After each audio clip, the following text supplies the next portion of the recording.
우리 주일날 세일의 영광, 세일 시리즈에 대해서 설교를 했었는데, 오늘은 이어서 하지 않고 송구영신 예배 때 그 세일의 이제 특성과 세일의 조건에 대해서 했지 않습니까? 세일의 내용에 대해서 그 수준,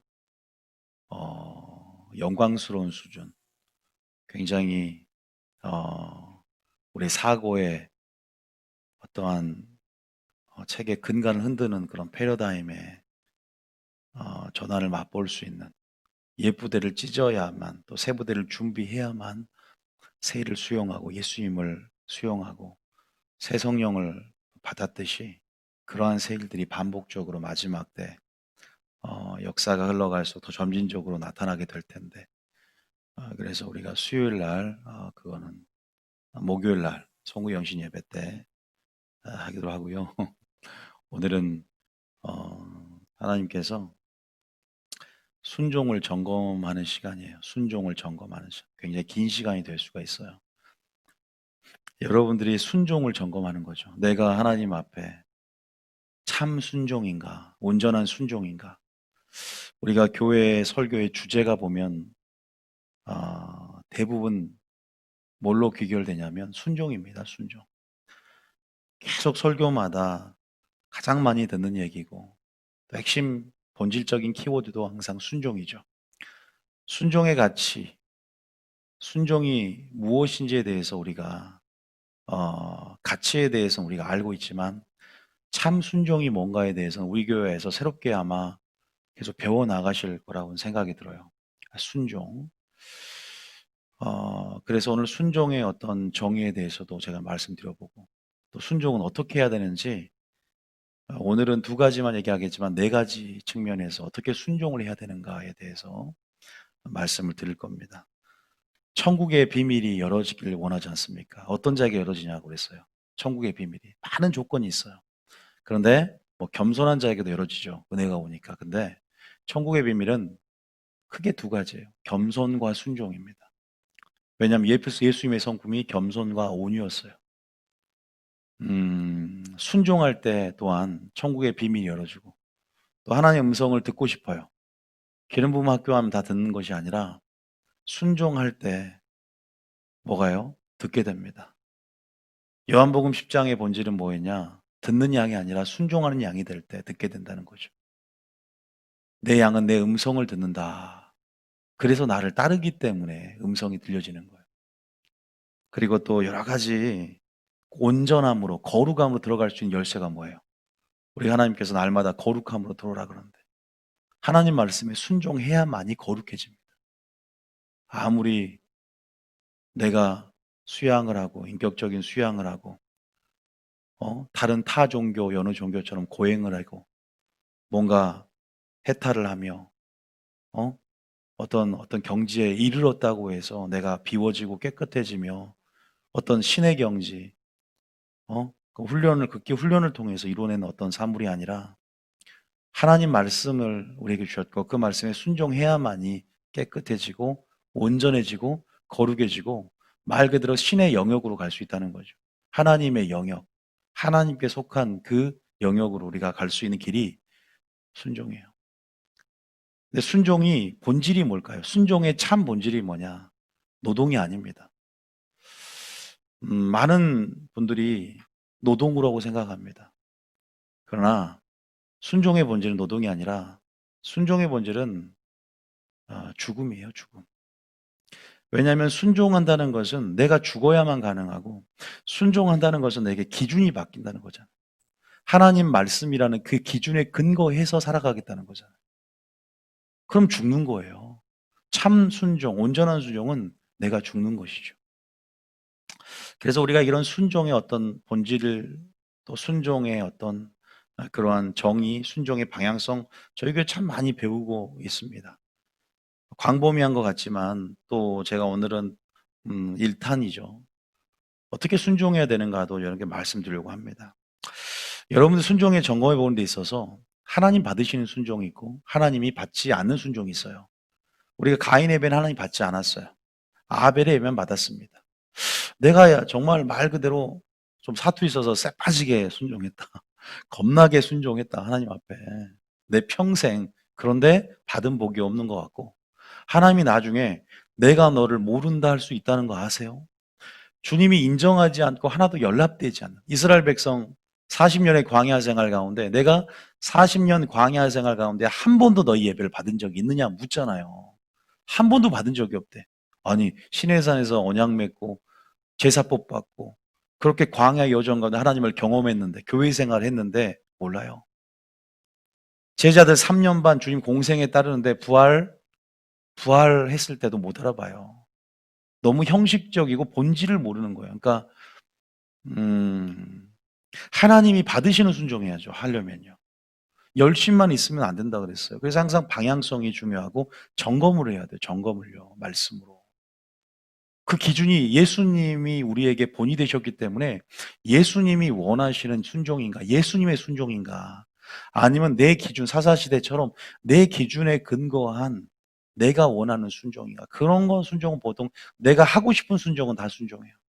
그럼 내가 하기 싫은 순종은 뭔가 하나님의 성품을 왜곡시키고 변형시켜서 그 순종함 하나님을 드러내질 못하는 거죠. 그러니까 잘못된 순종 하나님을 드러내지를 못하는 거예요. 제가 왜 하나님이 받으시는 순종, 받지 않은 순종이 있냐?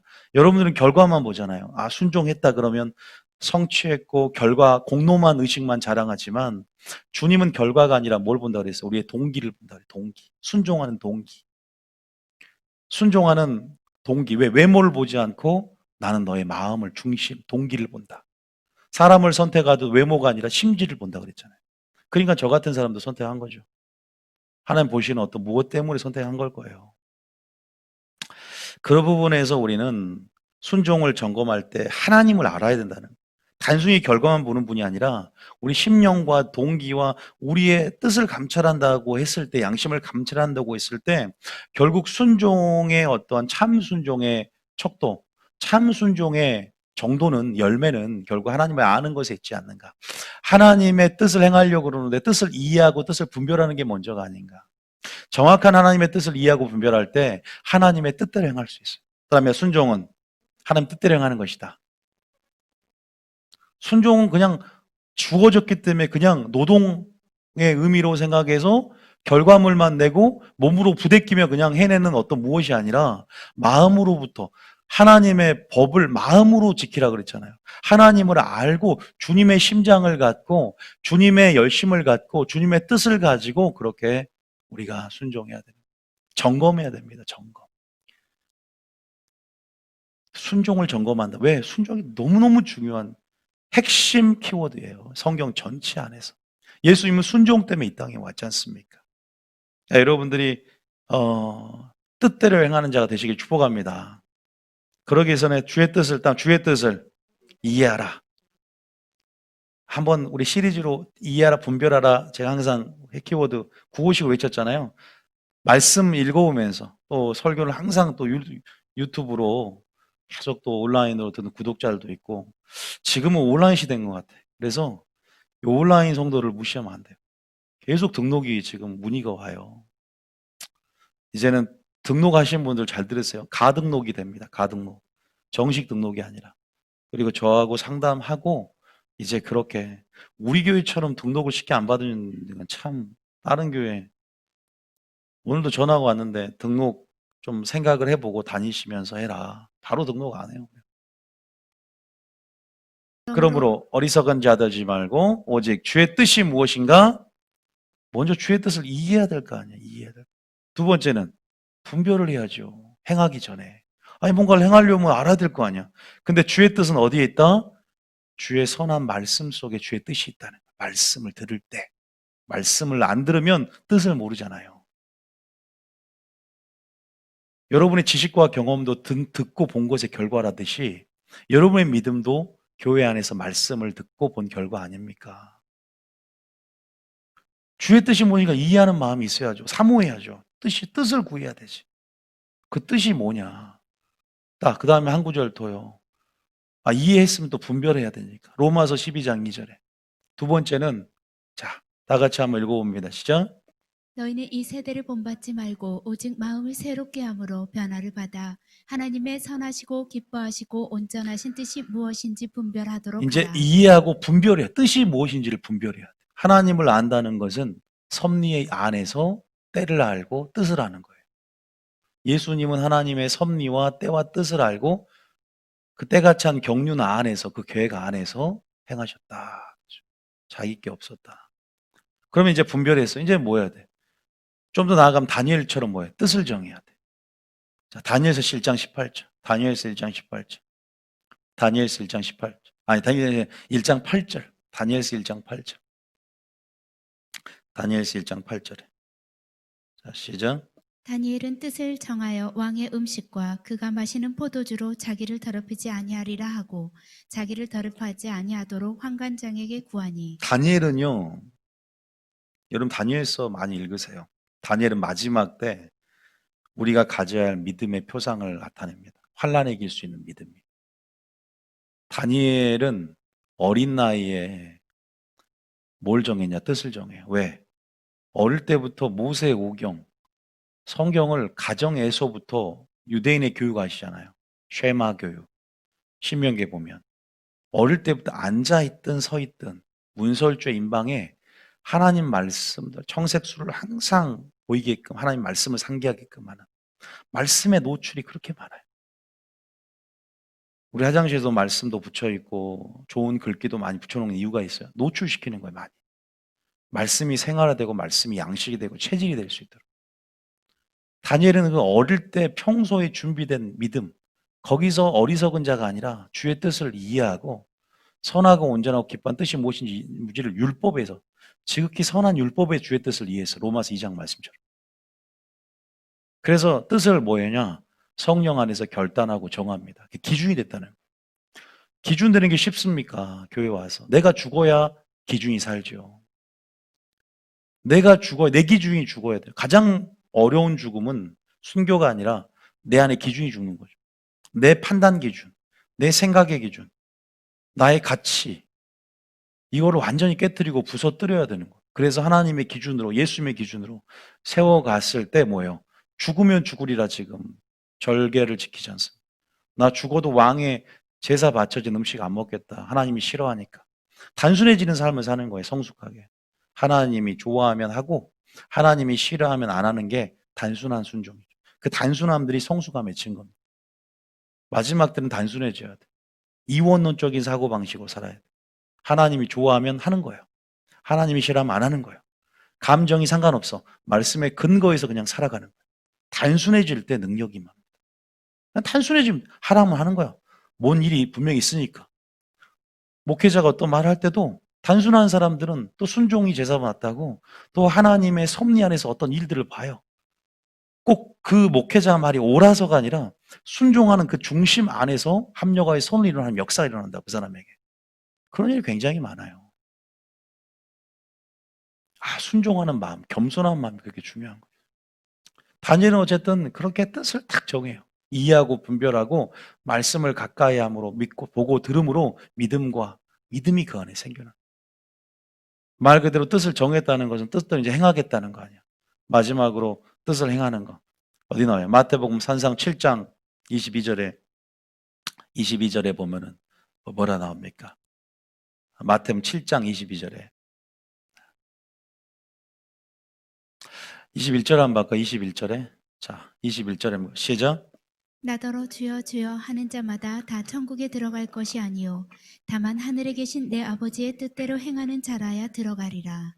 많은 사람들이 예수님이 있을 때 누가 가장 복이 있냐고 있냐면 예수를 뵌 태가 복이 있다. 마리아가 가장 복이 있다 그랬어요. 사람들.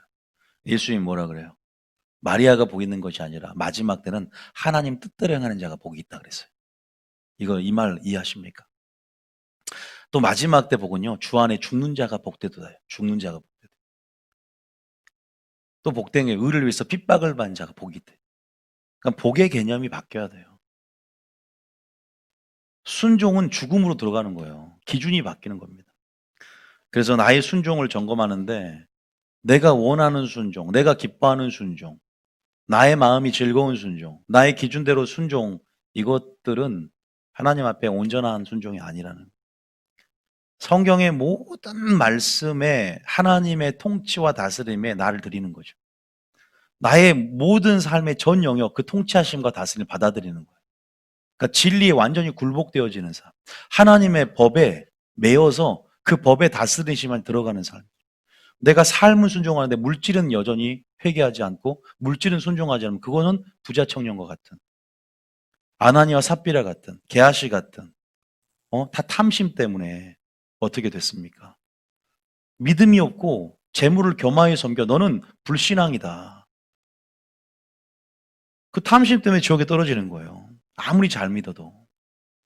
그러니까 우리가요, 이 균형 잡힌 또 하나님 앞에 순종은 계속 배워가야 됩니다.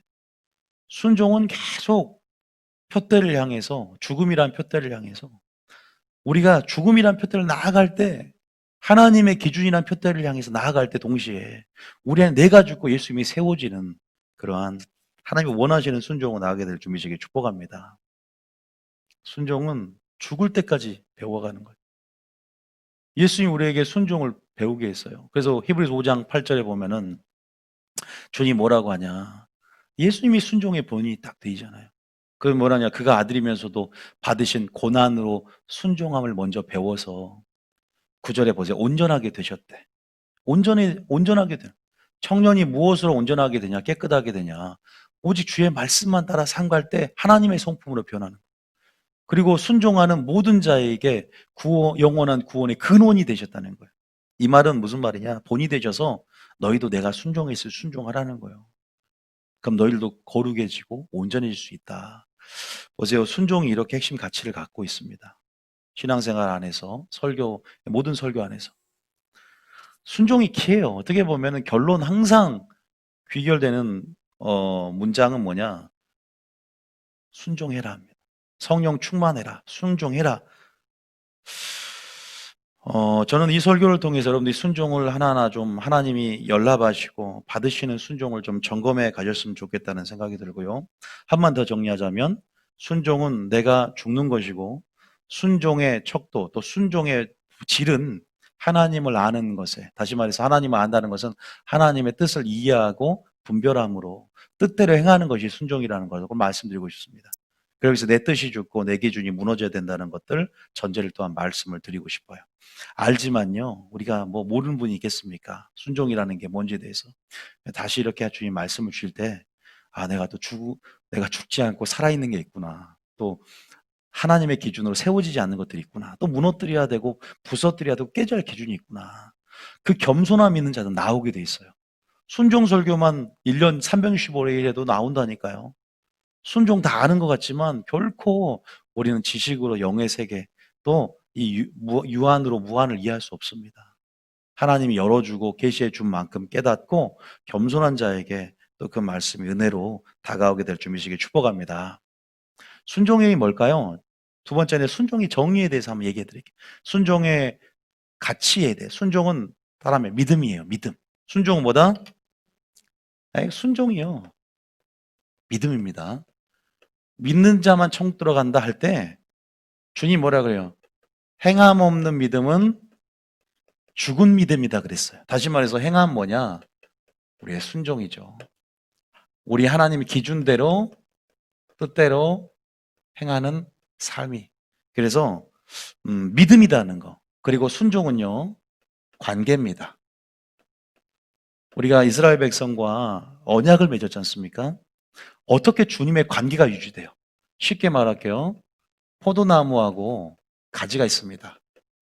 가지가 포도나무에 붙어 있다. 이게 뭐냐? 이 관계, 이 붙어 있는 상태를 유지해야만이 열매가 맺어져요. 영양분, 수액, 진액이 뿌리로부터 올라와서. 다시 말해서 포도나무는 예수님이고 가지는 우리잖아요. 이 비유를 생각해 봤을 때 우리가 하나님과 택한 자 언약을 맺고 순종하면 너는 나의 소유된 백성이고 나의 자녀고, 그러한 전제 조건을 가지고 있어요. 항상 붙어 있어야 돼. 항상 거해야 돼요. 항상 주 안에 있어야 돼. 이건 다 무엇을 전제로 한 말이냐면 언약에 기초한 순종을 얘기하는 거예요. 이 비유는요. 본질은 그거예요. 순종이에요. 그러니까 하나님의 관계에 항상 우리는 답이 있다는 걸 알잖아요. 문제 해결의 열쇠가. 다시 말해서 하나님과의 관계, 순종을 통해서 우리는 하나님의 관계가 열어지고 그 관계 속에서 항상 순종은 뭘 줘요? 축복을 준다 그랬어요. 성경은 그래서 순종은 축복이요. 그 관계 속에서 축복을 줘. 그럼 불순종은 뭐예요? 저주를 받는 거예요. 왜? 그게 신명기사관이에요. 불순종하면 왜 저주를 받냐? 언약이라는 테두리 그 장막 안에 거할 때 마귀가 공격하지 못해. 그런데 그 언약 밖에 기록된 말씀을 벗어나면 불법이 되는 거예요. 우리 믿는 자에게. 마귀가 합법적으로 우리를 다스리고 지배하려 들어. 그러니까 하나님 우리에게 말씀을 준 것은 우리 행복을 위한 것이고 제가 말씀드렸잖아요. 선악과 법을 둔 것은 우리를 보호하기 위한 것이다. 믿습니까? 우리를 보호하기 위한 것. 이런 개념들을 이해하셔야 돼요. 그리고 여러분 순종할 따지면 축복만 있어요? 영생도 있고 형통도 있다. 그래서 하나님이 함께함으로 형통했다는 것은 하나님이 함께할 수 있는 조건이 뭐라고요? 가지가 포도나무에 붙어있는 상태 순종이에요. 그리고 물고기가 항상 물 안에 있을 때 생명과 자유를 느끼는 거예요. 항상 저는 언약 얘기할 때는 물고기와 물, 포도나무와 가지 이것을 연상을 해요. 그럼 쉽게 이해를 할 수 있어요. 우리가 어떤 존재인가? 우리 피조물이잖아요. 어떤 존재인가? 그 목적을 생각해 볼 때 여러분들이 한번 생각해 봤으면 좋겠어요. 그리고 왜 순종하냐? 한 가지 더. 우리는 왜 순종해야 돼요? 어떤 당위적인 이유는 뭐냐면 바로 우리의 스승이잖아요. 예수님이 순종했기 때문에. 왜 우리는 기도해요? 예수님이 기도했기 때문에. 예수님이 인간으로 오셔서 인간됨으로 오셔서 우리에게 본이 들기 위해서 예수님이 시험 받았은 즉 시험 반자를 돕기 위해 시험을 받았다면 예수님 안에 답이 있어요. 다시 말해서 예수님은 말씀이니까 이 말씀 안에 답이 있다는 거예요. 예수님을 따라가시고 예수님의 순종의 본을 배워서 뭘로? 고난으로 순종을 배우셔야 돼요. 순종은요. 순종할 수 있을 때 순종하는 게 순종이 아니라 순종할 수 없을 때 순종하는 게 진짜 순종이고 순종하기 싫은 영역들이 있어요. 결코 순종하는 게 쉽지 않습니다. 그러나 그런 부분 안에서 여러분 순종이 그런 부분에서 여러분들 그럼에도 불구하고 예수님이 그런 순종의 가운데 순종의 생애를 사심으로 마귀가 하나님 말씀에 다 순종할 수 없다는 그 거짓을 완전히 깨트림으로 우리에게 순종할 수 있는 길을 여셨고 순종할 수 있다는 거예요. 근데 순종은 뭘로 하는 거냐? 내 결단과 뭘로 합니까? 성령의 도우심이 반드시 필요합니다.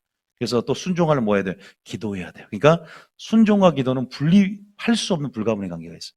다음에 순종하며 기도하고 기도하고 순종하라. 이게 따로 노는 사람들. 그러니까 진리의 말씀에 관심 없고 기도만 하는 것도 말이 안 되고요. 기도를 많이 하는데 진리에 관심이 없다는 거 이거 뭔가 잘못된 거예요. 바퀴가 두 바퀴로 굴러가는데 한 바퀴 순종의 바퀴, 기도의 바퀴. 그럼 불균형 가운데 온전히 갈 수 없는 거예요. 이런 것들을 한번 생각해 보면 여러분들이 이 순종의 정의, 또 순종의 가치에 대해서 한번 말씀을 드리면 우리가 정리를 한번 해보는 거예요. 마지막 이제 송구영 신도 내일이고 순종에 대해서 제가 오늘 할 건 이거 흐름에서 오늘 할 건 딱 두 가지거든요. 순종의 방법 네 가지 중에 이걸 하려고 배경을 좀 얘기하는 겁니다. 한 가지만 딱 기억하면 돼요. 우리는 창조주입니까? 피조물입니까? 저는 창조주의 위치도 있었어요. 제가 물건을 뭐 만들어낼 때, 그죠? 내가 물건을 뭔가 만들고 발명을 해서 그때는 내가 뭐 만들었으니까. 근데 우리가 지으심을 받은 자요, 지은 스스로 있다, 존재하겠다 그래서 존재한 존재입니까? 아니죠. 스스로 영원히 계신 존재는 하나님이십니다. 스스로 존재하신 자존하신 분이라는 거죠. 영생하도록 자존하신 분이다. 나는 스스로 있는 자다. I am who I am. 그래서 이걸 표현할 길이 없는 거예요. 이걸 여호와라고 썼는데요. 그분으로부터 무에서부터 유한한 물질과 자연이 창조된 거예요. 그래서 우리는 우리 권리를 주장할 것이 없어요, 원래가. 창조적인 어떤 처음에 프로그램 설계된 우리 인간은요, 순종하도록 설계가 됐죠. 그러나 죄가 들어오고, 그런 프로그램들 안에서 백신이 바로 예수님이죠. 영적 백신이. 그래서 그 부분에서 우리는 피조물로서 하나님의 영광을 위하여 창조됐다. 선한 일을 위해 지으심을 받았다. 오직 하나님의 성을 높이기 위해 창조됐다라는 것들을 성경에서 곳곳이 볼 수가 있죠. 근데 우리가 피조물 위치에서 항상 교만하고 반역가 해서 바벨탑을 쌓고 사단처럼 뭔가 하나님처럼 되리라 하는 우리 안에 내재된 악, 그걸 마귀가 선동하고 부추긴다는 거죠. 그래서 생각이 높아지고, 예? 뭔가 이렇게 자기 영광, 자기 중심적인 에너지들이 커지면서 자기를 향한 것, 이것이 욕심과 교만이 씨앗이 되어서 이제 죄가 파생되는 거예요. 그렇게 이런 원리들을 좀 깨닫는다면 여러분들이 피조물 위치로서 마땅히 순종하십시오. 하나님의 말씀, 선악과 법, 생명나무 법, 에덴 교회에서 주신 그 말씀에 아담이 순종했을 때 질서 안에 자유가 있었고 기쁨이 있었지만 불순종할 때 사망과 죄와 저주가 들어오며 쫓겨났듯이 우리에게도 동일한 요구가 있어요. 교회만 들어와서 교회에 생활만 하는 것이 아니라 본질은 하나님의 법 안에서 하나님 나라라는 그 통치하심과 다스림의 모든 영역에서 말씀을 배워야 되는 거예요. 안 그럽니까? 나이 든 사람이 어린아이나 들어와야 되는 거예요. 지금 나이 들어서 주님을 믿었다면 불과 같이 하나님 말씀을 들어야 돼요. 왜? 깨질 게 더 많잖아요. 오랫동안 내 지식과 경험으로 형성된 가치관과 이데올로기와 사고방식을 깨뜨려야 되잖아요. 그러니까 성경은 어릴 때부터 믿어야 된다고 그랬어요. 그게 원칙이에요, 원칙. 그러니까 그런데 성령은 믿게 만들어줘요. 성령이 가능하게 만들어요. 그러니까 불같이 기도하면서 하나님 앞에 나오는 그러한 상황 속에서 성령이 또 하나님의 은혜가, 하나님의 능력이 우리를 깨뜨려주고 부서뜨려주고 우리 안에 하나님 나라를 세워가면서 우리 안에 자정하셔서 우리를 다스려 주시고 통치해 주시고 내 자유의지야. 내가 선택하냐? 내가 선택할 거냐? 내가 죽음을 선택할 거냐? 하나님을 선택할 거냐? 고난을 선택할 거냐? 선택에 따라 열매가 결정되고 선택에 따라서 우리의 믿음이 결정될 수 있다. 여러분들이 이런 부분에서 피조물의 위치라는 것들, 당연한 순종은 당위적인 그리스도인으로서의 합당한 반응이라는 거죠. 그래서 이러한 부분에서 순종은 믿음이다. 순종은 관계를 유지하는 방법이다. 축복과 영생과 형통이 순종할 때 누려진다고 전제가 되어 있고 우리 행복을 위해서 순종하라고 있고 예수님이 순종했기 때문에 또 순종해야 된다. 이런 가치들에 대해서 정리를 여러분들이 좀 해보면 좋겠다 싶어요. 자, 이런 걸 알았어. 이제 알았어요. 순종의 중요성, 가치도 알았어. 이제 두 가지만 오늘 마칠 건데 뭐냐? 네 가지 방법이 순종이에요. 따라합니다. 순종을 할 때 오늘 이 순종 두 가지 방법은 단어가 두 개예요. 왜냐하면 내가 순종하고 싶은 순종은 쉽다 그랬죠. 그죠? 내가 순종하기 싫은 순종하기 싫은 영역들, 그런 부분에서는 순종하기 쉽지 않아요.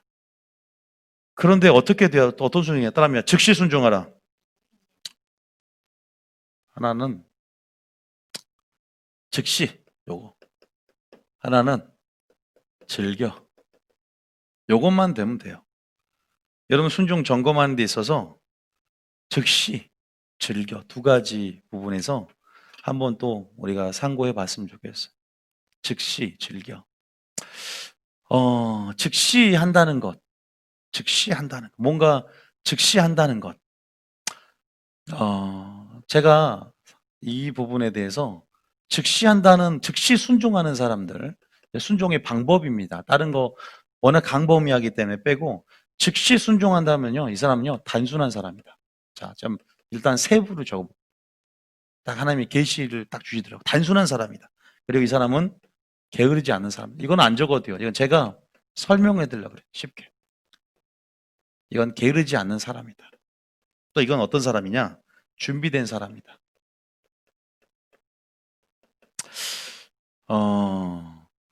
여러분이 단순한 사람이다. 여러분이 부지런한 사람이다. 여러분이 평소에 준비된 사람이다 그러면요, 여러분들은 분명히 여러분 순종은 즉시 순종합니다. 왜 즉시 순종해야 될까 또? 왜 즉시 순종해야 되냐? 우리가 이 세 가지를 놓고 설명해 볼게요. 제가 말하지만 마지막 때는 어떻게 되느냐? 단순해져야 된다 그랬죠. 그죠? 마지막 때는 단순함이 성숙의 척도예요. 단순함이 굉장히 중요해요. 한 가지를 구했던 마리아와 다윗처럼. 단순하다는 건 사고가 뭐냐면 이원론적이 된다는 거예요. 이원론적이 된다는 것은 그냥 아까 우리 했던 것처럼 하나님이 좋아하는 호불호, 하나님이 좋아하는 거, 하나님이 원하는 것, 그러면 하는 거예요, 그냥. 정확히 하나님이 싫어하면 안 하는 것. 그리고 진리의 영과 미혹의 영, 세상을 하나님과 마귀로 보는 거예요. 그래서 늘 하나님이 원하는 하나님의 뜻 안에 머물기를 원하면서 그렇게 나가는 사람은 삶이 어떻게 되냐? 단순해집니다. 믿습니까? 이해 타산적이 되지 않아요. 내 논리와 합리적인 거, 그 다음에 과학적인 거, 그것에 근거하지 않아요. 그리고 비합리적이고 비성적이라도 주님의 요구, 주님의 뜻이면 그냥 단순하다는 거예요. 그죠? 그런 사람들은 생각이 지체하지가 않는 거죠. 바로 뭐하냐면 즉시 순종함으로 영광을 봐요. 즉시 순종한다 할 때 왜 즉시는 뭐냐면 하나님을 사랑하는 정도, 크기입니다. 크기. 그러니까 즉시라는 말 자체 안에 하나님을 사랑하는 정도와 크기가 들어있어요. 더 빠르면 빠를수록 나의 생각이 반영되는 게 아니라 늘 마음속에 주님의 뜻이 있고 그런 준비됨 가운데 바로 반응하는 거죠. 영적으로. 갈등이 더 적어지는 거예요. 육적인 갈등, 영적인 갈등, 내 안에서 겉사람의 소욕, 속사람의 소욕, 이런 갈등들이 더 적어지면서 바로 늘 속사람이 지배했던 자연스러운 상태, 그런 익숙한 상태, 그럼을 통해서 바로 즉시 반응함으로 하나님 앞에 평소에 하나님을 사랑하는 나의 신뢰와 그 사랑을 표현하는 거예요. 정도인 거예요. 여러분 알다시피 누가 있어요? 아브라함이 있죠. 아브라함이. 창세기 22장에 보면은 아브라함이 이삭 바칠 때 어떻게 바쳐요? 3절에 한번 읽어봐요. 창세기 22장 화면을 보셔도 이런 예화 같은 경우는 창세기 3절 읽어보세요. 시작. 아브라함이 아침에 일찍이 일어나 나귀의 안장을 지우고 두 종과 그의 아들 이삭을 데리고 번제에 쓸 나무를 쪼개어 가지고 떠나. 보세요. 아침에 어떻게 일어나요? 일찍이 떠납니다. 일찍이. 아침에 일찍이 떠나요. 고민하지 않습니다. 아브라함이 애굽 내려갈 때는 그죠? 애굽으로 불순종할 때는 그때 초창기 믿음 없었던 믿음의 부재 시절이 있잖아요. 완전하지 않았던 시절. 그러나 세월이 흘러서 이제 이삭을 바칠 수 있는 이 졸업 시험 가운데 얼마나 믿음이 성숙됐냐. 이제 쭉 읽어보면 알겠지만 내가 이제는 우리 이삭을 다시 데리고 오겠다라고 사원에게 설명해서 기다리고 있으라고 말을 합니다. 내가 즉시 순종할 수 있는 부분 하나님 기뻐합니다, 여러분. 신속히 한다는 거, 지체치 한다는 거 하나님 굉장히 기뻐하거든요. 그만큼 하나님 앞에 나의 신뢰와 사랑에 대한 나의 반응이 빠르다는 것. 고민하고 갈등하고 이런 차원이 아니라, 왜냐하면 그것이 나에게도 좋. 나에게도 왜 좋냐? 이게 미뤄지잖아요. 틈이 생겨, 틈이. 틈이 생기면 마귀가 틈을 좋아하고 마귀에게도 틈을 줌으로 어떻게 돼요? 우리가 서원 같은 거 할 때도 바로 하나님 앞에 감동이 올 때 감동대로 했을 때 복을 받는 기회가 오는데 기회를 놓쳐버리는 거예요. 감동 사라져버린다니까. 하루 지나고 이틀 지나면. 돈이 아깝게 보여버려 갑자기.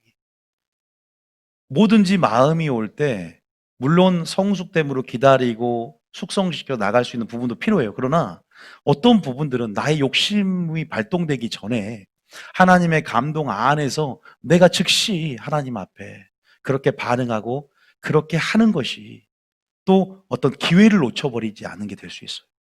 그건 또 하나님을 사랑하는 정도가 될 수 있어요. 그러니까 유익이 그거야. 기회를 놓쳐버리지 않을 수 있고 하나님 앞에 사랑의 크기를 들릴 수 있는 부분이 있고, 그죠? 그잖아요.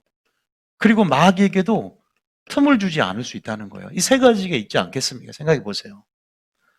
기회라는 게, 오늘 기회라는 게 주어졌을 때 반응할 때 카리오스 때가 이루어질 수 있지 않습니까? 그런데 우리가 아유 내일 하지 뭐 죽을 때 믿지 뭐 그러면 기회가 내 생각대로 그게 오지 않습니다. 지금은 바로 구원받을 만한 때요. 우리가 아유 제가 조금 이제 나이 들면 예수 제대로 믿을게요 한 사람 중에 믿은 사람 없어요. 아유 제가 결혼하면 진짜 잘 믿을게요. 나랑 결혼해 주세요. 그런 남자는 절대 만나면 안 돼요. 있습니까? 왜냐? 결혼하기 전에 그녀를 사랑한다면 지금부터 결단하고 다니게 돼 있어요. 잘 보셔야 돼요. 결혼한 다음에 내가 진짜 결혼하면 이미 낚았잖아요. 절대, 절대 안 됩니다. 싫어요는 왜 누른지 몰라 나는. 그 사람은 자기 싫어요 한 거에서 책임을 져야 돼요. 나중에 하나님 앞에. 이 동의한다는 게 얼마나 중요한 건데 나는 그 사람이 영적으로 이것을 아는지 몰라요. 자기가 스스로 저주를 자청하는 그거는. 그 말에 만약에 반향을 한다면. 어쨌든 여러분들이 그런 부분 안에서 보세요. 기회가 되고 사랑의 크기가 되고 마귀의 틈을 버리죠. 그러니까 아브라함은 즉시 딱 바로 일찍 일어나서 그냥 자기 아들 죽이라는데도 이삭을 바치는 데 있어서도 가장 내게 가장 소중한 것들을 드리라는 그 요구에도요. 항상 세 번째 보면 준비된 사람이 게으르지가 않아요. 다 연관이 돼 있어요. 그리고 단순해요. 이러한 삶으로 마지막 때 이렇게 살아야 돼. 얼마나 세상의 삶에 번뇌할 게 많습니까? 얼마나 세상의 가치와 하나님의 가치가 틀리고 제가 세상을 살지만 아이들을 키워보지만 너무나 엄마들 생각과 하나님 생각은 틀려요. 다른 엄마들 생각. 엄마들이 모여서 얘기를 하면 교회 다니면 안 될 것 같아요. 애들을 더욱더 복잡하게 만들어야 되고 뭔가를 바쁘게 만들어야 성공한다는 공식이 있는 것처럼 그 흐름에 그 조류에 휩쓸려서 우리가 하나님 정말로 우리가 연어처럼 거슬러 올라가야 되는데 예? 그냥 너무나 강한 그 압력에 굴복되어지면 어떻게 하나님 나라를 세워가고 어? 어떻게 하나님 나라의 능력을 맛보겠습니까? 참 그런 거 보면서 마지막 때는 단순해져야 되고 진짜 하나님만 바라봐요. 하나님이 하실 거라고 믿는 믿음 아주 단순합니다. 하나님이 세상을 창조했으니까 오늘 나에게 할 것이다. 할렐루야. 여러분 정말 즉시는 굉장히 많은 우리가 치유 같은 거 봐요. 치유 같은 것도요. 예수 이름으로 선포를 딱 해요. 그래서 예수 이름으로 팔은 나을지어다 그러면 바로 의심할 틈이 안 생기게 팔을 돌려봐야 돼. 아플 때 왜냐하면 가만히 있다가 내 팔이 나았을까 안 나았을까 어떻게 이게 그러면서 시간은 벌릴수록 계속 의심이 들어와. 믿음은 의심이 없는 거라 했잖아요. 그죠? 바로 팔을 올려 그냥 듣자마자 그냥 뭐 이렇게 해보란 말이에요. 의심이 들어가지 않도록 즉시 순종하는. 회개도요. 처음에 강력하게 회개할 마음이 들어요. 근데 내일 하지. 다윗의 영성은요. 죄를 안 지어서가 아니라 회개의 영성이에요. 나단이 꾸짖었을 때 그게 꽤 오랜 시간이 지났어요. 그런데 하나님이 그렇게 영광 가운데 또 말씀 가운데 깨달음 가운데 내게 줬을 때 사울왕은 더 큰 죄를 지었지만 버림받아요. 회개의 영성이 없어요. 그런 다윗의 그 큰 영성은 회개의 영성. 바로 그 죄를 회개하면서 나아가는. 즉시 회개하는 거예요. 그게 어린애 같은 심령이. 그러니까 단순해져야 돼. 이거 공식 저거 다 계산하면요. 예? 찹대고 pot대고 뭐 이것저것 자기 이해타산 쪽으로 다 어떻게 내가 하나님 앞에 온전히 나아갈 수 있고 하나님 기뻐하지 않습니다. 성경에도 오병이어 기적 일으키도 빌립을 시험해요. 네 단순한가 안 단순한가 봐서. 그러니까 이해 계산적으로 20데나리온 뭐 200데나리온 돈이 나는 그걸 원한 게 아니다. 네가 전심으로 나를 봤으면 전심으로 나를 본 자에게 능력을 하는 걸 믿고 주님께 의지하고 나갔을 텐데 계산적으로 머릿수를 계산하는 거예요. 여리고성 나단의 그 나병 예? 기드온의 300용사의 싸움 이거 보세요. 비이성적 비합리적이다. 그죠? 그러나 그런 부분 안에서 우리가 단순할 때 하나님을 바라볼 때 능력을 맛보는 또 지름길이고 그것이 성수감의 척도인 줄 믿으시기 축복합니다. 믿습니까? 미루지 마십시오. 게으르지 않는 사람, 게으르지 않는 사람. 여러분, 즉시 순종할 수 있는 사람은 게으르지 않아요. 여러분, 가장 나쁜 건 뭐냐? 악한 건 뭔지 아세요? 실패한 사람이 아니에요. 불순종한 사람보다 더 악한 것은 게으른 사람이라. 그래서 악하고 게으른 종아 그래요. 지체하는 거예요. 제가 말했지만 게으르다는 거, 지체한다는 거, 이것은 분명히 뭐에게 틈을 주냐면 마귀에게 틈을 줍니다. 우리가 연약합니다. 연약하기 때문에 게으를 수 있고 지체할 수 있는 부분이 있지만, 그래서 이 지금 봐보세요. 뭐가 중요하냐면 하나님을 사랑하는 것과 아는 것과 성령의 충만함들이 참 중요해요. 성령의 충만함이 참 있어야 된다는 거예요.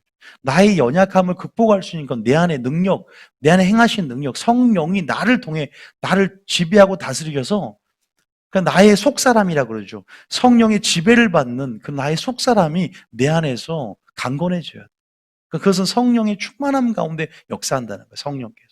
그러니까 성령의 속사람은 성령의 지배를 받기 때문에 어떤 내 마음의 그런 숨은 사람으로서 이 속사람이 내 안에 주체가 되고, 그것은 곧바로 비례적으로 성령 충만한 삶을 살 수 있다는 거예요. 이 모든 것들을 극복할 수 있는 부분들은 바로 성령 충만이다. 그리고 여러분들이 정말 게으르지 않는 사람이 되라. 세 번째는 준비된 사람이라는 거죠. 뭐 즉시 순종한다. 준비된 사람이란 무슨 말이냐? 여러분, 즉시 순종하는 거 한 구절만 더 봅니다. 마태복음 21장 3절에 나귀 새끼 주인 뭐 비유는 아세요? 여러분 알다시피 이것만 읽어볼게요. 나귀 새끼 3절에 보면 만일 누가 무슨 말 하거든 주가 쓰시겠다라 그러면 즉시 순종하리라. 야, 이거 봐봐. 이게 무슨 말이에요, 여러분? 즉시 순종한다는 거, 즉시. 어떻게 하면 즉시가 되냐, 이 말이에요. 생각해봐요. 어떻게 하면 주님이 말씀하셨을 때, 왜? 나의 필요도 있잖아요, 돈이라는 게. 내가 생각하고 계획했던 어떤 돈의 어떤 계획들이 있을 거 아니에요. 쓰임에 대한 나의 계획들이. 우선순위가 확정이 돼 있어요. 이건 뭐죠? 제가 말했지만 준비가 돼야 돼. 우린 주님 오시기를 준비하면서 모든 일에 준비되고 평소에 뭔가 확정이 돼야 돼. 우선순위의 개념을 항상 생각을 해요. 우선순위가 확정이 되어 있어요. 그의 나라 의를 먼저 구하라. 먼저.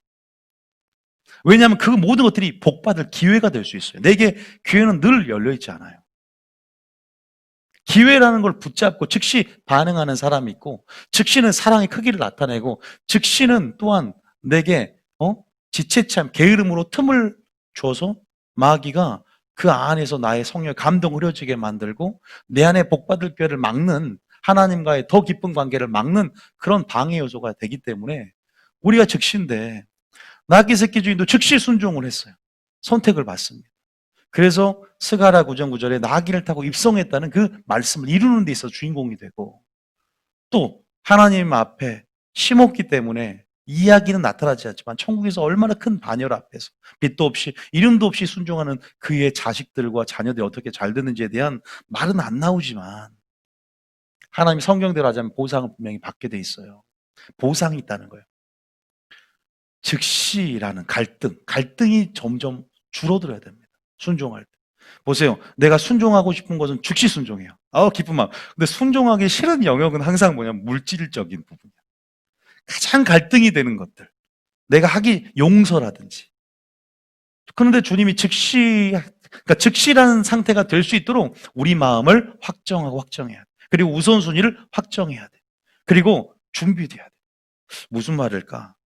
준비가 돼야 된다. 제가 여기에 대해서 좀 더 같이 있다가 좀 나눌 텐데. 어쨌든 나귀 새끼 준 예를 들어서 말씀을 드렸어요. 한 구절만 더 보겠습니다. 시편 119편 60절. 시편 119편 60절.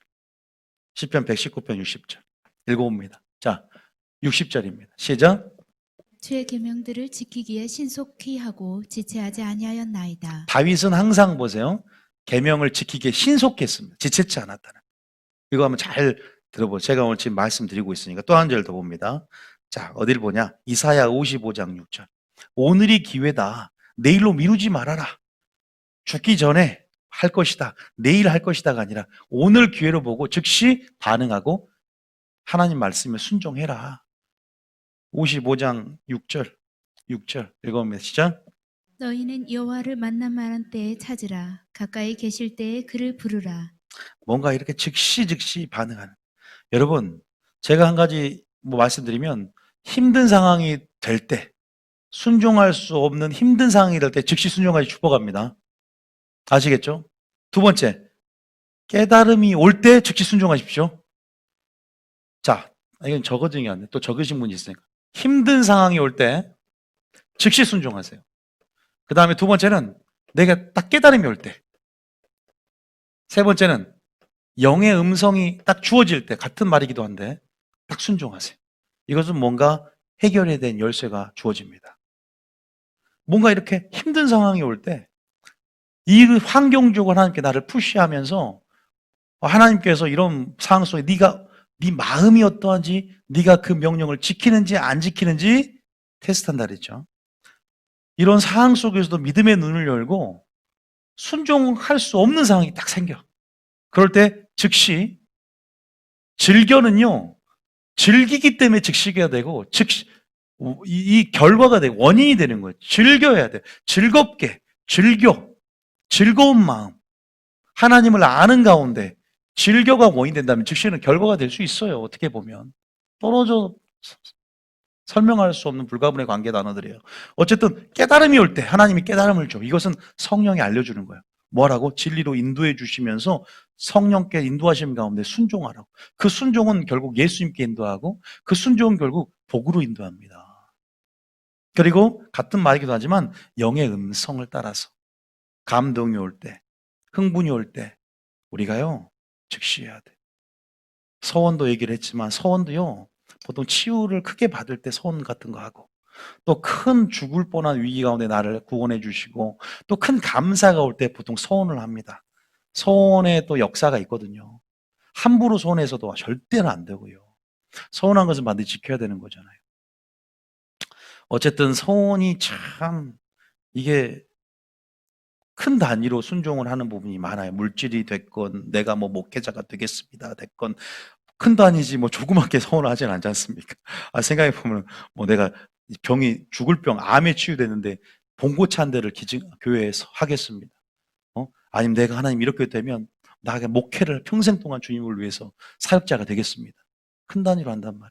중간에 다 서원이 이제 사람이 이렇게 사라지는 마음이 성의 감동이 사라져 희미해지는 그런 부분 안에서 우리가 내 삶 가운데 우리 가운데 즉시라는 키워드를 우리 갖고 살아야 되고 순종할 때 그것은 항상 성령 충만함으로 성령께서 우리를 순종의 규례를 지킬 수 있는 영이기 때문에 도와해 줘야 되고 우리를 항상 진리로 인도해 주시기 때문에 우리를 어떤 지점으로 늘 성령 충만함으로 우리는 또한 순종할 수 있고 즉시 반응할 수 있는 뭐랄까요?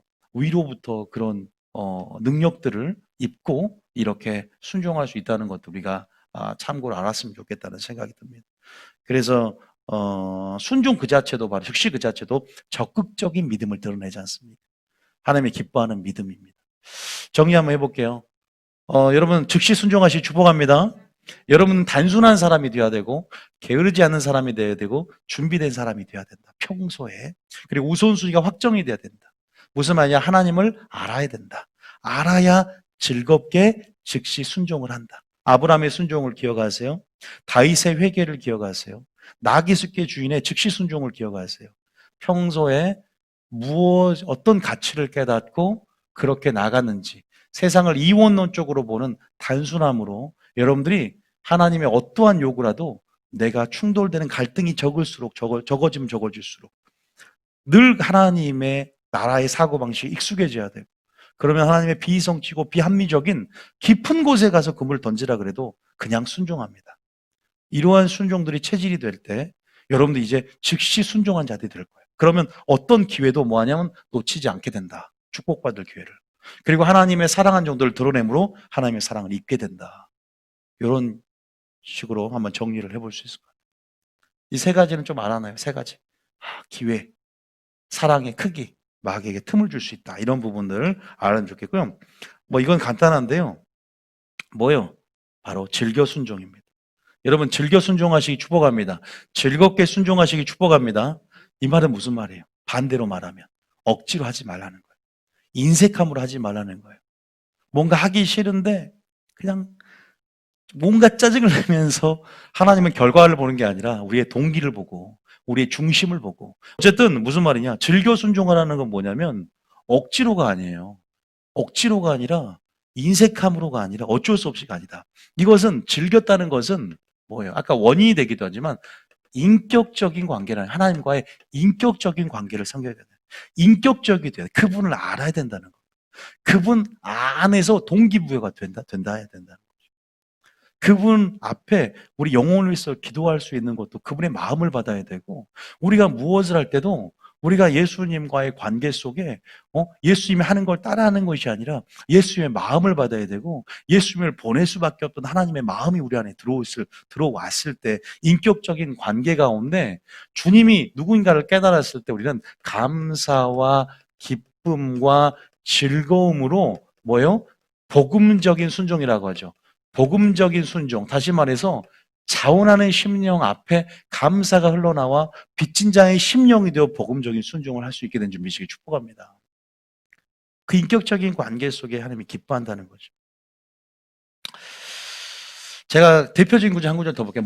빌레몬서 1장 13절 14절이 있는데요, 사도 바울이 이런 말을 하나 해요. 자, 한번 읽어보겠습니다. 물론 빌레몬서는 한 장짜리예요. 한 장짜리입니다. 근데 알다시피 감옥에 갇혀 있을 때 오네시보라는 어떤 주인의, 아직은 그땐 종이 있었기 때문에 종이 사도 바울을 섬기는 데 있어서 나중에 이 종을 좀 풀어주라는 거예요. 근데 자기의 사도의 권한으로 충분히 나를 섬기는 데 있어서 이 종을 어떻게 풀어주라고 이렇게 할 수 있지만 주인에게 부탁을 빌레몬이라는 주인에게 부탁하는 편지예요. 이 오네시보로가 날 좀 섬길 수 있도록 해주라. 그런데 그 모든 것들이 자원하는 심령이 될 수 있도록 지혜를 발휘해요. 그러니까 자식이 자원하는 심령으로 부모를 섬길 수 있도록 뭔가 이렇게 주변 환경을 만들어주는 거예요. 그러니까 억지로 막, 야, 너 나 순종해, 나 부모 공경이가 아니라 그런 뉘앙스예요. 보세요. 13절에 그는 그 종인데 그를 내게 머물러 있게 하여서, 과목이 있을 때 내 복음을 위하여 갇힌 중에 너 주인, 너 빌레몬, 너 대신에 나를 섬기게 하고자 하나. 14절에 다만 내 빌레몬, 내 승낙이 없이는 내가 아무것도 하지 않겠다. 왜? 너의 선한 일이 억지같이 되지 않고 자의로 되게 하람이라. 뭔가 뜻이 있어요, 이 안에. 그 자원이 그렇게 중요한 거예요. 여러분, 우리가 지금 즐겨할 때는 우리가 억지로 즐겨 순종할 수 없고 즉시 순종할 수 없는 부분이 가장 게 물질인데, 보세요. 하나님도 출애굽기 25장 1절에 뭐라고 해요? 출애굽기 25장에 즐겨내는 자를 받으라고, 헌금도 즐겨내는 자를 받으라고 해요. 보세요. 25장 2절이죠. 2절에 읽어보세요. 그들이 애굽에서 물품을 취하고 어떤 자의 헌금을 받으라? 즐겁게 않는 사람 받지 말라는 거예요. 여러분, 헌금 낼 때 지금 온라인으로 헌금하는데 아까운데 이거 실수로 공을 하나 더 붙이고 잘못 보내면 이거 물리기도 못하고 벌벌 떨면서 똑바로 10만 원, 100만 원 붙일까 봐 똑바로 세잖아요. 공 하나 더 붙이면 큰일 나니까 이거 헌금인데 목사님 돌려주시면 안 돼라고 할 수도 없고, 이건 애매한 상황이 생기니까 즐겁게 그냥 푸세요. 그냥 공을 많이 붙이란 말이에요. 이건 교회가 장사놀이 하는 게 아니라 이제 우습게 소리로 하는 부분도 있지만, 2절 읽어보. 2절에 시작. 이스라엘 자손에게 명령하여 내게 예물을 가져오라 하고 기쁜 마음으로 내는 자가 내게 바치는 모든 것을 너희는 받을지니라. 내게 예물을 가져오라 하는데, 그러니까 하나님은 예물을 원하는 게 아니라 보물을 원하는 곳에, 보물 있는 곳, 네 마음도 있고, 우리가 이 재물이라는 가치를 얼마나 크게 생각하는지 나중에 이 재물이 하나님과 동등선상에 재물과 하나님을 겸하여 섬길 위치를 갖는 걸 알기 때문에, 이 돈을 사랑함이 모든 일만하게 뿌리가 됨을 알기 때문에 우리의 모든 물질 가운데 물질이 신이 되지 않도록 또한 하나님 앞에 드리는 부분에서 그것도 신앙 고백, 11조 역시도 우리의 마음을 드리는 것이 신앙 고백이죠. 음도 내 것이요 금도 내 것인 모든 만물의 주제됨, 주님의 것을 우리에게 맡긴 것뿐이라는 그 의식, 청지기 의식 안에서 그런 어떤 물질을 바라볼 때 그러한 부분에서 우리가 하나님 앞에 우리의 믿음을 주님 보기를 원하는 것이거든요. 그래서 하나님 나올 때는 빈손으로 나오지 말라는 거예요. 마음을 드리라는 거, 하나님 앞에. 하나님 물질을 원하고 교회가 물질을 원해서 헌금이라는 것이 있는 것이 아니라는 거죠. 우리의 신앙 고백이고 그것들이 하나님의 보물에 쌓여지는 무엇이기 때문에 우리를 간파하고 있죠. 우리의 어떤 신앙생활 가운데. 그래서 가장 회개하는데 호주머니 회개하는 게 가장 힘들고 가장 성숙되려면요. 그것이 가장 적은 것에 충성할 때 그 적은 것, 기본을 헌금, 물질을 의미할 때 보통 그렇게 성경은 쓰여 있어요. 많은 사람들이 일만하게 뿌리가 되는 탐심 때문에, 이 돈을 사랑함 때문에 죄의 뿌리가 되는 거예요. 죄가 이렇게 파생되어지고 죄가 어떤 양산되는 거죠. 2절에는 기쁜 마음으로 그럼 내라는 것도 낼 때도 기쁜 마음으로, 즐거운 마음으로. 제가 물질로 예를 들어서 좀만 얘기해 드릴게요. 고린도후서 9장은 헌금 생활에 대해서 잘 기록이 되어 있는데 어떻게 연보 생활, 헌금 생활하라. 여러분들이 뭐 송구영신 예배 드릴 때도 뭐 신년 감사 이제 하나님 앞에 첫 예물 드릴 때도 어떤 마음으로 드릴 거냐. 2절에 한번 2절 봐보세요. 2절, 5절, 9장 5절에 보면 5절 한번 봐보세요. 5절 보면 시절. 그러므로 내가 형제들로 먼저 너희에게 가서 너희가 전에 약속한 연부를 미리 준비하게 하도록 보세요. 권면하노라. 미리 준비하죠. 미리 준비해야 돼요. 왜? 미리 준비한다는 것은 이미 하나님 앞에 내가 떼었다는 거죠. 저희 어머니가 옛날에 보면은 항상 성경책에다 헌금을 꽂아놔요. 미리 딱 떼어놔. 월급을 받으면 그땐 통장이 아니었던 것 같아요. 딱 돈을 받으면 딱 미리 성경책에 한 번씩 탐심이 생겨. 미리 준비를 해야 됩니다. 이렇게 준비해야 참 연보답고 보세요. 즐겁니까? 억지입니까? 억지가 아닙니다. 억지가 아니라는 거예요. 이제 헌금에 대해서는 고린도후서 9장이 잘 기록하고 있어요. 또 그다음 밑에 다 읽지 말고 시간 없으니까 7절. 7절. 자, 7절. 시작. 각각 그 마음에 정한 대로 할 것이요 인색함이나 억지로 하지 말지니 하나님은 즐겨내는 자를 사랑하시느니라. 즐겨낸다는 건 즐겨 순종하는 거. 즐겁게. 한마디로 그분의 은혜를 깨닫고 감사함으로 기쁨과 자원하는 심령, 구원의 즐거움이 넘쳐나는 그 심령, 그 주님의 마음으로 다시 한번 뭐예요? 또 때로 어떤 빚진 자의 심령이 될 수 있겠죠. 빚진 자의 심령이 돼야 용서를 하니까, 즐겨 용서하니까, 즐겨 순종하고. 그 즐거운 마음, 그 결과가 아니라 동기를 본다니까. 그러니까 즐겨하는 자를 뭐한다? 사랑한다 그러잖아. 사랑한다. 네 순종이 어떤 순종이냐. 나 안 받을 테니까 그렇게 억지로 낼 거면 갖고 오지 말라는. 근데 한 가지 말씀드릴까요? 억지로가 통할 때가 있어요. 잘 모를 때 주님을 구레네 시몬이 억지로 십자가를 칩니다. 처음부터 막 너무 즐겁고 너무 행복해서 360을 그렇게 한 사람 나는 없다고 생각이 들어요. 때로는 우리가 기도도 억지로 해보고 순종도 억지로 해요. 왜냐하면 처음에 초신자 때는 잘 모르니까. 그런데 억지로 해보다가 그것이 선순환을 일으켜서 하나님의 마음이 그 순종을 보시고 또 우리에게 감동을 주고 기쁨을 주시고 그래서 나중에는 정말 자원하는 심령으로 그 영광을 본 자들이 자원하는 심령으로 나올 수 있는 그러한 인생에 있어서 하나님이 그러한 영광들을 보이시면서 그렇게 우리를 이끄시더라고요. 할렐루야. 그게 구레네 시몬이에요. 억지로 졌지만 나중에 온 집안들이 주님을 섬기는 그러한 가정으로 바뀝니다. 사도행전에 보면. 참 그런 거 보면서 여기서 보니까 또 7절, 11절까지 한번 11절만 한번 봐볼까요? 11절에 한번 읽어봅니다. 시작. 너희가 모든 일에 넉넉하여 너그럽게 연보를 함은 그들이 우리로 말미암아 하나님께 감사하게 하는 것이라. 저는 계속 즐거움을 지금 강조하는 거예요. 즐거움. 구원의 즐거움처럼. 다윗도 성전 건축하는데 그 교회 예산보다 자기가 가지고 있는 사유 재산을 건축원금 내놨거든요. 엄청난 양이었어요. 그러니까 솔로몬은 숟가락만 얹은 거예요. 다윗의 손에 피가 가득했기 때문에 다윗의 당대는 행하지 않고 자녀 세대인 솔로몬 세대에 우리가 지었지 않습니까? 그런데 다윗이 사유 재산까지 또 그 백성들이 동참해서 다 하나님 앞에 건축 자원함으로 예물을 드려요. 이제 성전을 지어야 되니까 좋은 곳으로. 그런데 뭐라고 말하냐? 대상 29장의 유명한 말 14절에 대상 29장 14절에 보면 뭐라고 하냐? 한번 우리가 성경에 뭐라고 기록되어 있는가? 자, 14절입니다. 시작.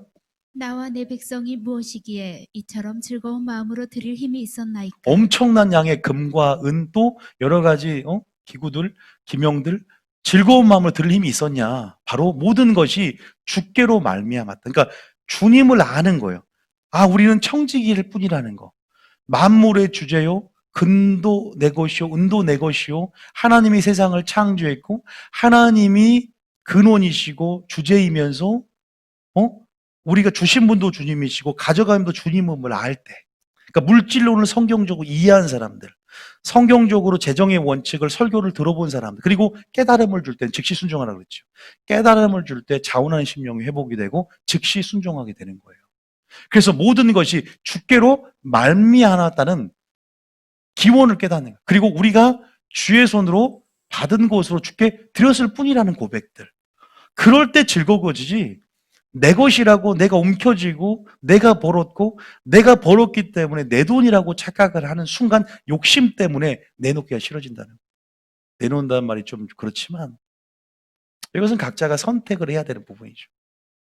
또 분량에 따라서 정도가 즉시라는 차원이 늦어지는 사람도 있을 것이고, 그러니까 제가 말했잖아요. 단순해져야 된다.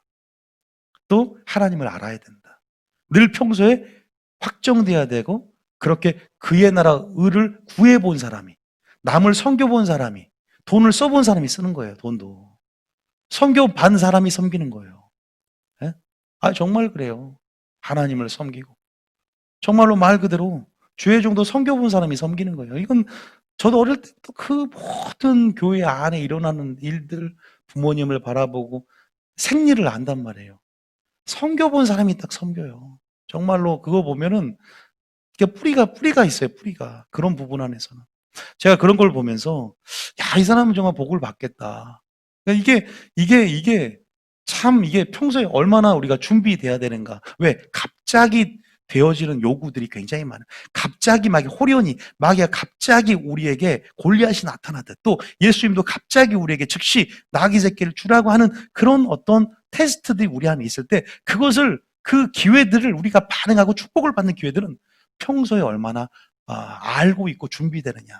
그러니까 계속 우리가 신앙적으로 말씀을 들으며 믿음을 또 채우고, 또 이렇게 다윗처럼 계속 물질로는 얼마나 열심히 들었으면 그 기원을 깨닫게 되고, 믿음 안에 감동과 주님이 깨달음을 주심을 통해 내 안에 자원하는 심령이 회복이 되고, 그 기쁜 마음으로, 그러니까 기쁘니까 주님을 사랑하니까 그 반응이 빨라지는 거예요. 즉시 하는 거죠. 아브라함이 왜 즉시 이삭을 내나요? 하나님을 알게 되고 부활신앙을 이해하고 깨달아지니까, 또 하나님을 사랑하니까, 또 그 기회 가운데 이렇게 하나님 앞에 하나님의 요구 가운데 반응하게 되는 것이다. 여러분, 순종이 즐거움을 잘 잡기를 축복합니다. 순종이 좀 즐거워졌으면 좋겠어요. 그리고 그 전에 하나님을 좀 즐거워하시길 축복합니다. 하나님을 즐거워하라. 하나님을 즐거워하라. 제가 물론 물질로 이제 얘기를 드렸지만, 우리가 아까 말씀드렸지만 즐겨는 원인이 될 수 있고 즉시는 결과가 될 수 있다. 두 가지를 생각해 보면, 내가 순종할 수 없는 상황 가운데 정말로 이런 마음과 또 그러한 즉실한 순종이 나오기 힘듭니다. 그러나 여러분들이 한번 순종을 정해 보면서, 나는 얼마나 하나님을 인격적인 관계 속에, 또 하나님의 참 뜻을 알고 하나님 우리를 통해 행하신 일들을 알며 얼마나 빚진 자의 심령이 되고 얼마나 하나님의 뜻과 하나가 되고자 하며, 또 그렇게 하나님 나라 통치와 하나님 다스림을 받아들이려고 하는가, 얼마나 죽고자 하는가, 그런 모든 것들을 아우러서 우리 안에 분명히 하나님께서 즐거운 마음들, 또 즐겁게 섬길 수 있는 하나님을 즐거워하는 심령을 주심을 통해서 여러분이 즐겨 순종하며 아름다운 소산을 먹게 될 준비시길 축복합니다. 오늘 설교를 들으면서 여러분들이 어떤 마음을 품은지 모르겠어요. 마우지 한 구절 읽고 찬양 부르겠습니다. 이사야 1장 19절입니다. 이사야 1장 19절. 이사야 1장. 즐겨 순종하며. 자, 이사야 1장 19절입니다. 시작. 한번 읽어볼까요? 시작. 너희가 즐겨 순종하면 땅의 아름다운 소산을 먹을 것이요. 이것을 좀 기억하시고요. 우리가 그나들의 순종이 아닌 정말로 하나님이 원하시는 순종, 우리가 이 본질들을 잘 이해하면서 여러분들이 오늘 주시는 감동 가운데 결단했으면 좋겠어요. 순종은 한 번 설교 듣는다고 배우는 게 아니라 내가 순종함으로 계속 순종을 배워가는 것 같아요. 지식적으로 순종을 배우는 게 아니라 순종의 맛을 알면 또 순종할 수 있게 되고, 그러면서 예수님의 순종 온전히 체질로 배워가는 것이 아닌가. 지식으로는 결코 예수님의 순종을 이해할 수 없다는 감동이 지금 제 안에 들어옵니다. 오늘 여러분들이 순종한다면 아주 작은 것부터 한번 순종해 보면 어떨까? 그 전에 순종이라는 열매를 맺기 위해서 하나님을 아는 것, 깊은 친밀함의 영역 안에서 인격 주심을 알고 주님의 뜻과 때, 주님의 섭리 안에서 온전히 주님과 하나 되고자 하는 마음 안에서 그 뜻을 이해하고 분별하고 뜻을 정하며 뜻대로 행하는 여러분이 됐으면 좋겠습니다. 그리고 2020년, 21년도도 여러분들이 정말 말 그대로 나는 순종하기 힘든 영역이 뭔가, 물질인가 아니면 용서인가. 용서가 힘들다면 빚진 자의 심령이 돼야 되거든요. 그러면 하나님 은혜를 이해해야 되잖아요. 1만 달러의 가치를 깨달아야 100데나리온 빚진 자를 용서하죠. 용서하려고 되는 게 아니라 그 은혜가 깨달아지고 내가 결단할 때 자원한 심령을 주님이 주시고 또 즉시 용서할 수 있도록 또 즉시 즐겨 순종할 수 있도록 하나님이 마음을 부어주신단 말이에요. 그래서 하나님의 관계가 얼마나 중요한가, 하나님을 아는 것이 얼마나 중요한가, 말씀을 듣는 것이 얼마나 중요한가. 청년들도 물질론을 하면서도 이렇게 4시간 동안 집중으로 하나님이 왜 우리를 청지기로 불렀고 물질의 기원, 어디로부터 물질이 왜 우리에게 주셨는지에 대한 어떤 원인 또 하나님 주신 목적들을 상기하게 하고 또 말씀 풀어놨을 때 깨달음 가운데 그들의 헌금 생활이 바뀌는 것들을 제가 사모 나누면서 많은 진짜 영향이 이 말씀이 삶을 바꿔놓을 수 있구나라는 것. 여러분 교회가 헌금을 요구하는 게 아니에요, 여러분. 저는 그런 종교적인 사람은 아닙니다. 그렇게 해서 머릿수만 채우려고 애썼겠죠. 절대 그러잖아요. 이런 상황에서도요, 온라인 때도 어떻게든, 헌금 생활 때문에, 헌금 때문이라도 나오게 합니다. 근데 그런 게 아니에요.